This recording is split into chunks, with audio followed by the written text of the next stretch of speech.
अस्सलाम वालेकुम, मेरा नाम है अदनान और मैं आप लोगों की भेजी गई हॉरर स्टोरीज को नरेट करता हूँ। अगर आप भी मुझसे अपनी स्टोरी शेयर करना चाहते हैं तो डिस्क्रिप्शन में एक व्हाट्सएप नंबर है और एक ईमेल एड्रेस है। अपनी स्टोरीज जैसे चाहे लिख कर या वॉइस मैसेज के जरिए मुझे शेयर कर सकते हैं। मैं बेस्ट स्टोरी सेलेक्ट करके उस पर नरेट कर दूंगा। चलते हैं आज की स्टोरीज की तरफ। स्टोरी शुरू करने से पहले आयतुल कुर्सी का हिसार बांध लें, क्योंकि सुना जब इन मखलूकात का जिक्र होता है तो ये बड़े इंटरेस्ट से हमारे करीब आने लगती है और सुनती हैं कि हमारे बारे में क्या बात हो रही है। और एक दफा लाइट ऑफ करने से पहले अपने कमरे में भी देख लें कि आपके अलावा कोई और तो नहीं। चलते हैं अपनी स्टोरीज की तरफ। अस्सलाम वालेकुम, आप कैसे हैं? उम्मीद है खैरियत से होंगे।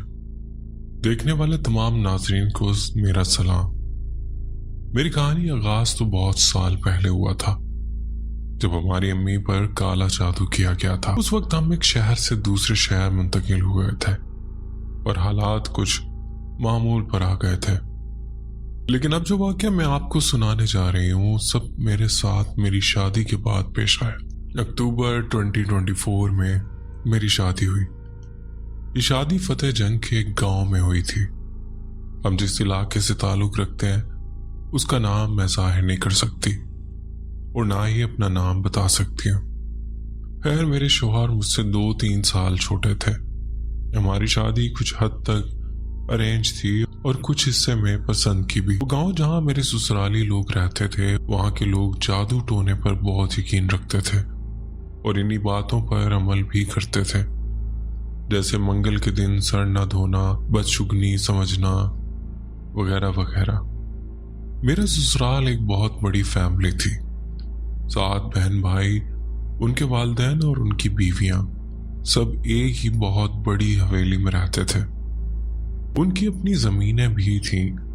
मेरी शादी के 1-2 दिन बाद मुझे अंदाजा हो गया कि यहाँ तालीम की बहुत कमी है और ये लोग गोया जमाना जाहिलियत में रह रहे हैं। वो जब भी जादू या तो हम परस्ती की बातें करते तो मैं अक्सर नजरअंदाज कर देती। मेरी सास अक्सर कहती रहती थी कि हमारे रिश्तेदारों ने हम पर जादू किया था, इसीलिए हमारे साथ ये हुआ या वो हुआ।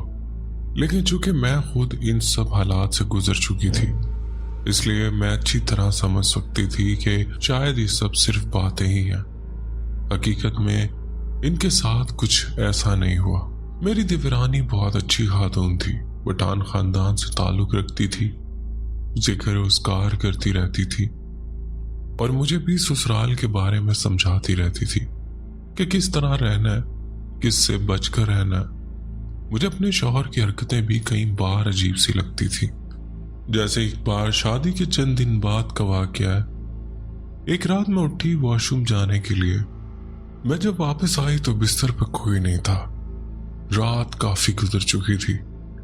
मैं हैरान हुई कि इतनी देर को वो कहाँ जा सकते। मैंने आवाजें दी मगर कोई जवाब नहीं मिला। मैं डरते डरते बाहर निकली और बाकी सबके कमरे देखे तो सब लोग सो रहे थे। पूरा माहौल सन्नाटे में डूबा हुआ था। जब मैं वापस अपने कमरे की तरफ मुड़ी और जैसे ही दरवाजा खोला तो मेरा दिल कांप गया। मेरे कदमों के नीचे से जैसे जमीन सिरक गई। शौहर बिस्तर पर बैठे थे, हाथ में मोबाइल था और वो मुस्कुरा रहे थे।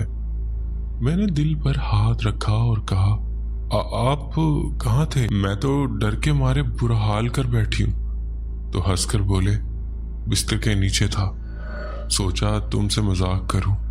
मैंने कहा, इस वक्त यह मजाक बिल्कुल भी अच्छा नहीं लगा। उस हवेली में मुझे शाम के बाद अजीब सी वहशत महसूस होती थी। हमारा कमरा सबसे कोने में था। साथ वाला कमरा मेहमानों के लिए था और उसके आगे कोने वाले कमरे में मेरी सास और उनके 3 बच्चे रहते थे। मेरी देवरानी का कमरा किचन के साथ था। उन सब कमरों के सामने एक बड़ा सा हॉल था जिसके आगे लोहे की ग्रिल लगी हुई थी जो बंद रहती थी। उसके बाहर बहुत बड़ा सहन था और एक शहतूत का दरख्त लगा हुआ था जिससे मुझे रात के वक्त बहुत खौफ आता था। मैं उस तरफ देखना भी पसंद नहीं करती थी। जब से मैं इस घर में आई थी मुझे सब कुछ बहुत बनावटी लगता था। मेरे सामने तो सब सदके वारी जाते थे लेकिन पीछे कुछ और ही बातें करते। छोटे से छोटे मसले के लिए भी ये लोग पीर साहब के पास जाते थे। चिलम का पानी लाना, इर्द गिर्द छिड़कना, तावीज रखना, ये सब वो नेक अमल समझकर करते थे, क्योंकि पीर साहब इन्हें ऐसा करने के मशवरे देते थे। एक रात मैं और मेरे शौहर सो रहे थे तो मैंने एक ख्वाब देखा। ख्वाब में मैं अपने कमरे से बाहर निकलती हूँ और खूब अंधेरा रात है, कोई मुझे बुला रहा है। मैं 3-4 कदम आगे बढ़ती हूँ तो सामने मेरी सबसे छोटी नंद खड़ी होती है और उसके आगे मेरी देवरानी का 2.5 साल का बच्चा खड़ा है। मैं अपनी नंद का नाम लेती हूँ, मगर जैसे ही नजर ऊपर उठाती हूँ तो मेरी नंद नहीं थी, वो कोई और था। बड़ी खौफनाक और डरा देने वाली मुस्कुराहट के साथ मुझे घूर रहा था और फिर मेरी चीख निकल जाती है। अब मैं रोती जा रही थी। मेरे शौहर चूंकि बहुत जज्बाती थे, फौरन उठ गए, मुझे पानी पिलाया और कहने लगे, बताओ तुमने ख्वाब में क्या देखा? मैंने रोते रोते हुए कहा, अभी बताना मुनासिब नहीं लगता। मगर उन्होंने सख्ती से कहा, फौरन बताओ। तो मैंने बता दिया कि मैंने ख्वाब में आपकी बहन को देखा था, लेकिन जब करीब गई तो वो कोई और था। उसके बाद मैं कलमे वगैरह पढ़ती रही और फिर नींद आ गई। हमारा कमरा जो अब हमारे इस्तेमाल में था वो काफी अरसा बंद रहा था और जो वॉशरूम उसके साथ था मुझे उससे अजीब सा खौफ आता था। पता नहीं क्यों, लेकिन हमेशा ऐसा लगता था जैसे वहां से कोई मुझे देख रहा हो। उस वॉशरूम की खिड़की बाहर गली में खुलती थी। हमारा कमरा चारों तरफ से अकेला सा था और इर्द गिर्द खामोशी ही खामोशी होती थी।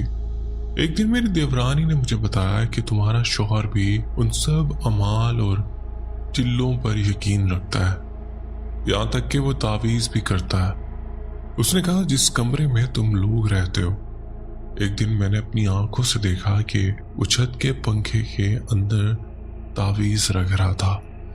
उसकी बातों पर मुझे यकीन आने लगा, क्योंकि अक्सर वो सच ही बताती थी। वो बड़ी समझदार और तजुर्बेकार औरत थी।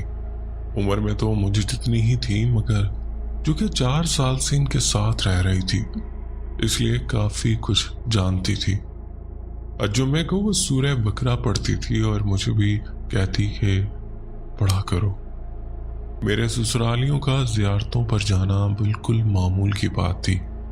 वो मुझे भी 2 मरतबा अपने साथ ले गए, लेकिन मैं ना कभी पीरों, आमलों, दरगाहों पर मांगने वालों में से रही हूँ और ना ही रहना चाहती हूँ। इन्हें ये मालूम था कि मैं ऐसे घरानों से हूँ जो इन कामों को शिर्क समझता है। कभी कभार मैं कह भी देती थी कि ये मंगल वाले मसाइल बिल्कुल बेतुकी बातें हैं, लेकिन ज्यादा बहस नहीं करती थी। मेरी अपनी देवरानी से बहुत बनती थी, क्योंकि अकीदे के लिहाज से भी हम दोनों एक जैसे थे। एक रात मेरे शौहर के कुछ दोस्त आए हुए थे। वो लोग मेहमान खाने में बैठे थे। अब आपको बता दूं कि मेहमान खाना हमारे कमरे से तकरीबन 25-30 कदम के फासले पर था। मैंने अपने एक शौहर को पैगाम भेजा, जल्दी आ जाए, मुझे नींद आ रही है, इस कमरे में अकेले डर लग रहा। तकरीबन 12 बजे का वक्त था जब मैं बोर हो रही थी, तो ड्रेसिंग टेबल के सामने खड़ी होकर कंघी करने लगी। बाल बनाए, हल्का सा परफ्यूम लगाया और फिर बालों को झटका देकर शीशे में खुद को देखा। इसके बाद मैं बिस्तर पे आ गई। ऐशोर भी वापस आ गए और हम जल्द ही सो गए। शायद रात के 2 बजे का वक्त था कि मैंने ख्वाब में देखा। ख्वाब में बहुत सारे हाथ मेरे तरफ बढ़ रहे थे और मैं गूंजी सी चारपाई पर बैठी हुई थी जो मुसलसल हिल रही थी। मेरे पास एक गुड़िया थी जिसमें कुछ खास था और वो हाथ चाहते थे कि वो मुझसे छीन लें। फिर अचानक एक हाथ आया और मेरे बालों को बिल्कुल वैसे ही झटका दिया जैसे मैंने आईने में बालों को झटका दिया था। मुझे लगा ये सब हकीकत में हुआ है। मेरी चीख निकल गई और मैं ऊंची आवाज में कलमा पढ़ने लगी। मेरे शौहर भी घबरा गए, फौरन पानी पिलाया और कहने लगे, कुछ भी नहीं है, मैं हूं तुम्हारे पास, डरने की जरूरत नहीं है। फिर हस्बे आदत इन्होंने ख्वाब पूछा तो मैंने बताया। वो हंस पड़े और बोले, वो जो खास चीज है ना, वो मैं हूं, चलो अब सो जाओ। लेकिन लंबी बात मुख्तसर ये कि असल वाकया तो वो है जिसमें मुझे वाकई अपनी जान के लाले पड़ गए थे।